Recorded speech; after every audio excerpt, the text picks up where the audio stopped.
IPhone, iPad, MacBook, Mac, AirPods, Apple company ने इतने सारे यूज़फुल और प्रीमियम प्रोडक्ट्स लॉन्च किए, लेकिन आज तक उन लोगों ने गेमिंग पीसीस लॉन्च क्यों नहीं किए। आज की इस वीडियो में हम यही फाइंड आउट करने वाले। इससे पहले कि हमारा फर्स्ट पॉइंट एनालाइज करें, हम एक गूगल सर्च करते हैं जिसमें हमें यह पता लगेगा कि विंडोज़ और मैक को पूरे वर्ल्ड में कितने लोग यूज़ कर रहे हैं। आप ये ग्राफ देखिए, इसमें विंडोज़ को 90% से ज़्यादा लोग यूज़ कर रहे हैं पूरे वर्ल्ड में, और वहीं मैक को 10% से भी कम लोग यूज़ कर रहे हैं।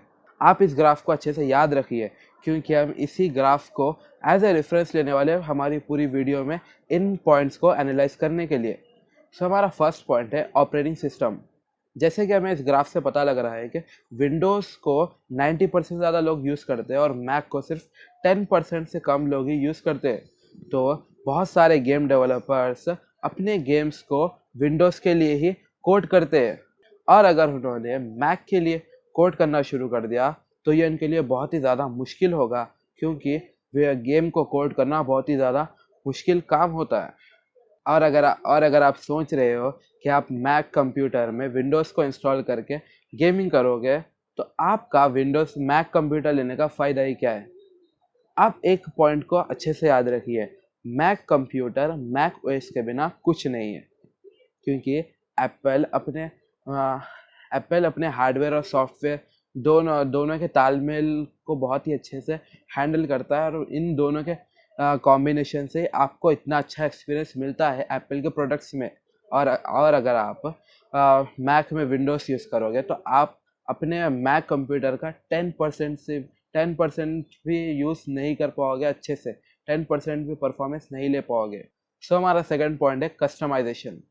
एप्पल कंपनी अपने प्रोडक्ट्स में ज़्यादातर कस्टमाइजेशन अलाउ नहीं करती। अगर आप एक गेमर हो तो आपको क्या ये डिज़ाइन पसंद आएगा?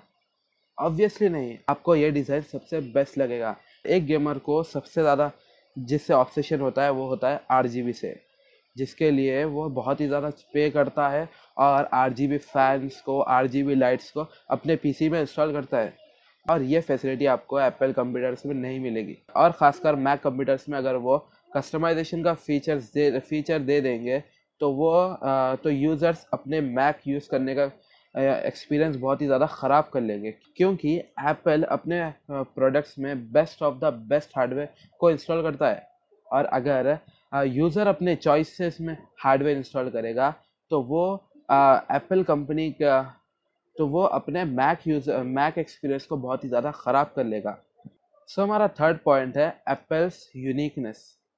अगर एप्पल गेमिंग इंडस्ट्री में एंटर करती है तो वो अपने पुराने एक्सपीरियंस और स्ट्रैटेजीज़ को लेकर ये पॉसिबल कर सकती है कि वो अपने मैक बुक और मैक कंप्यूटर्स में गेमिंग को अच्छे से प्रोवाइड करें। लेकिन अभी ऐसा एप्पल कुछ नहीं करेगा, क्योंकि एप्पल की एक यूनिकनेस ये है कि वो ज़्यादातर अपने प्रोडक्ट्स प्रोफेशनल्स के लिए बनाती है, और एक प्रोफेशनल को अपने पीसी से ये एक्सपेक्ट होगा कि वो अच्छे उससे ज़्यादा से ज़्यादा परफॉर्मेंस है, ना कि ज़्यादा से ज़्यादा FPS है गेमिंग में।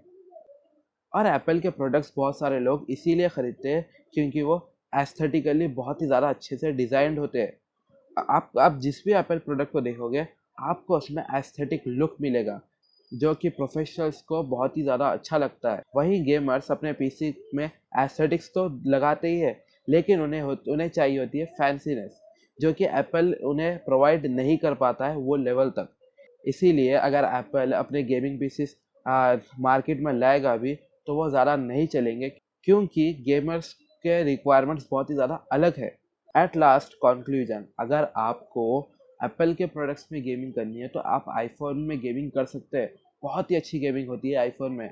और अगर आपको मैकबुक में लाइट गेमिंग करनी है तो इस मैकबुक के स्टोर में बहुत ही ज़्यादा अच्छे अच्छे गेम्स मौजूद है। हाँ, AAA टाइटल्स नहीं है, लेकिन उसके अंदर ऐसे गेम्स मौजूद है जो आपको रिफ्रेश कर देंगे, जिससे आप अपना टाइम को पास कर सकते हैं।